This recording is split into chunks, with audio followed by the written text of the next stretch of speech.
دور جوه نفسك وقدم المخزون. مخزونك يعني ذاتك وكل تاريخ حياتك، طفولتك، صباك، شبابك، أهلك، عيلتك، جيرانك، مدرستك بحكاياتها وصحابك بخناقاتها، الجامعة والمدرج، كشكولك والمحاضرة.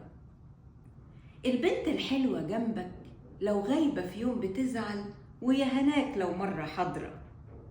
كافيتيريا كبيرة واسعة فيها طلاب كتير، تاكل تشرب تهرج، أصل الموضوع كبير. قد يكون جواك فنان، رسام، شاعر موهوب، كاتب، حكاء، مصمم أزياء، كائن مدفون محتاج حد يوسع له السكة يفتش عنه ويخرج بيه. هتقولي طب موهبتي دي تظهر فين؟ أرد وأقولك طب والسوشيال ميديا راحت فين؟ أصلها عالم وسلاح ذو حدين. فكر، ابدع، قدم نفسك، قول أنا هو أنا حد كويس، قول أنا جامد عندي مواهب، جوايا حاجات، وهو جه الوقت وعمره ما فات. مساءكم زي الفل. دعاء عبد الملك.